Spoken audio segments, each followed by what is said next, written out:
Bonjour à toutes et à tous. Aujourd'hui, nous sommes le samedi 21 mars 2020, 81e jour de l'année. Il reste 285 jours pour finir l'année. Le 21 mars, nous fêtons les Saintes Clémence et nous pouvons aussi souhaiter les Axel et les Clémentia. Dicton du jour 21 mars 2020, à la Sainte-Clémence, les moutons prennent du thon. Le conseil jardinage, aujourd'hui, c'est le moment de semer le basilic, de tailler les céanopes, qui sont aussi parfois appelés lilas de Californie. Donc, c'est de tailler les céanopes à floraison estivale et de marcoter le figuier.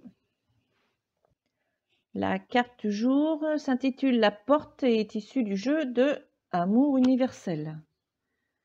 Un chapitre de votre vie est en train de se terminer et un autre commence.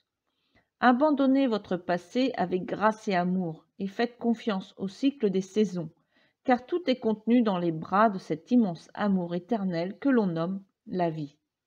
Rappelez-vous que le printemps suit l'hiver et que chaque printemps est un éternel recommencement.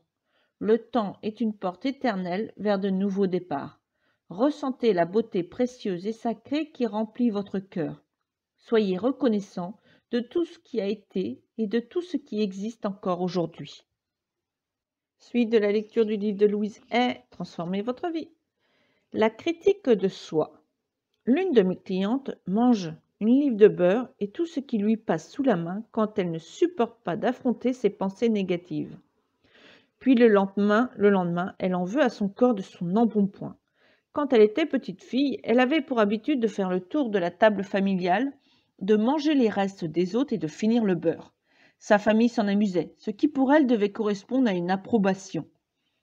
Quand vous vous réprimandez, quand vous vous sous-estimez, quand vous vous démolissez, à qui en voulez-vous?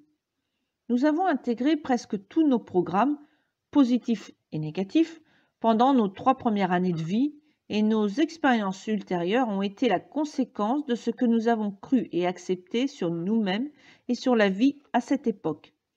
La manière dont nous avons été traités tout jeunes correspond généralement à la manière dont nous nous traitons maintenant. La personne que vous réprimez aujourd'hui est l'enfant de 3 ans en vous. Si vous vous en voulez d'être craintif et peureux, imaginez que vous êtes un enfant de 3 ans. Si vous aviez devant vous un enfant de cet âge qui aurait peur, que feriez-vous? Vous mettriez-vous en colère ou lui tendriez-vous les bras pour le rassurer? Les adultes qui vous entouraient pendant votre enfance ne savaient probablement pas comment vous réconforter.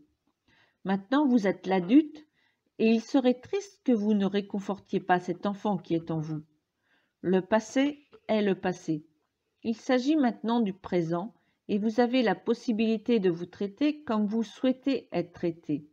Un enfant craintif a besoin de réconfort et non de réprimande. En vous réprimandant, vous ne ferez qu'augmenter votre peur et ce sera sans solution. Le sentiment d'insécurité qui habite l'enfant qui est en vous ne peut créer que des problèmes. Souvenez-vous de ce que vous ressentiez lorsque l'on vous grondait. Aujourd'hui, cet enfant en vous ressent exactement la même chose.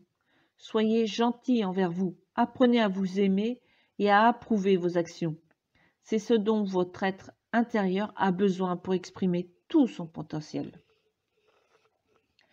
L'univers infini dans lequel je me trouve est complet et parfait. Je comprends que tous les schémas de résistance qui sont en moi doivent être abandonnés. Ils n'ont aucun pouvoir sur moi. Je suis le pouvoir dans mon monde. J'épouse de mon mieux le cours des changements qui surviennent dans ma vie. J'approuve ce que je suis et la manière dont je change. Je fais de mon mieux. Chaque jour devient plus facile. Je me réjouis d'être dans le rythme et le flux de ma vie en perpétuel changement. Aujourd'hui est un jour merveilleux. Je choisis qu'il en soit ainsi. Tout est bien dans le monde qui est le mien. Chapitre 7. Comment changer? Je franchis les ponts dans la joie et l'aisance. J'adore les comment. Toutes les théories dans ce monde demeurent vaines si nous ne savons comment les appliquer et entamer un changement. Je suis une personne pragmatique et pratique qui aime savoir comment agir. Maintenant, nous allons travailler avec les principes suivants. Le désir de lâcher prise, le contrôle de l'esprit, l'apprentissage du pardon envers soi et les autres afin de se libérer. fin de la lecture. Je te souhaite une très belle fin de journée dans la joie et la bonne humeur. Et surtout, prends bien soin de toi. Je te dis à demain.